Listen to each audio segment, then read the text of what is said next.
أهلا بيكم في مطبخ ليليان. النهاردة هنعمل مع بعض الكشري المصري الجميل بتاعنا بالدقة والشطة. الكشري من الأكلات الجميلة قوي، بس ممكن نحس إنه بياخد وقت، لكن لو نظمنا الخطوات بتاعتنا ممكن نخلصه يبقى جاهز في أقل من ساعة.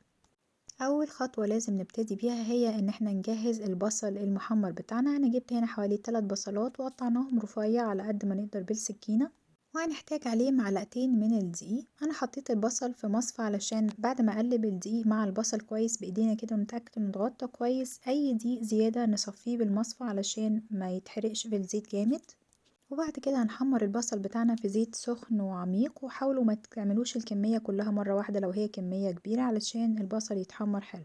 البصل بتاعنا بيتحمر نجهز الدقة بتاعتنا. هنحتاج معلقتين من الثوم المفروم، وهنحتاج ملح وفلفل وشطة وكمون وكزبرة، وطبعا معانا معلقتين من الخل ومعلقتين من عصير الليمون.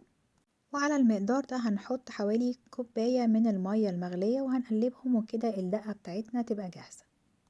في الوقت ده هيكون البصل بتاعنا اتحمر. بعد ما نخلص الكمية كلها، طبعا ممكن تعملوها على مرة أو مرتين حسب الكمية، هناخد جزء من الزيت اللي احنا حمرنا فيه البصل علشان نبتدي نجهز بيه بقية الكشري. اول حاجة هنسلق المكرونة في مية وملح، وحطينا معلقتين كده من الزيت بتاع البصل، وحطينا نوعين من المكرونة، مكرونة اللي هي الصغيرة ومكرونة سباجيتي، وهنسيبها تتسلق. تاني خطوة هنجهز صلصة الكشري. هنحتاج توابل ملح وفلفل كمون وكزبرة وبابريكا وشوية من جوز الطيب ومعلقة كبيرة من السكر، معلقتين من الخل ومعلقتين كبار من الثوم المفروم. حطينا معلقتين من الزيت اللي حمرنا فيه البصل مع الثوم بتاعنا، وأول ما الثوم هيبتدي كده يصفر بس هننزل على طول بالخل. وبعد كده هننزل بعصير الطماطم، دول كانوا حوالي كوبايتين من عصير الطماطم. والتوابل مش هنحطها الا في الاخر خالص عشان ريحتها تفضل حلوة.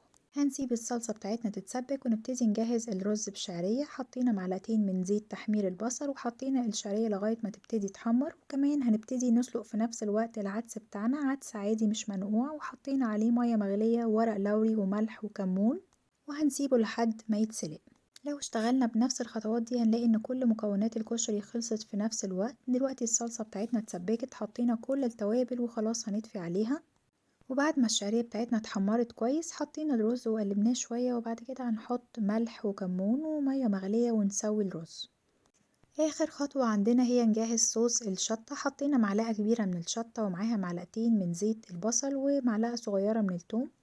واول ما نلاقيها ابتدت تغلي ما نستناش لغايه ما نشم الريحه ونبتدي نكح ونعطس، نحط على طول معلقتين من الصلصه اللي احنا حضرناها وحوالي نص كوبايه من الميه المغليه ونقلبها. المفروض ان صوص الشطه اللي بنعمله الكشري بيبقى اخف بكتير من الصلصه. المكرونه بتاعتنا كمان بعد ما صفيناها من الميه حطينا عليها معلقه من الزيت، وكده كل المكونات بقت جاهزه معانا.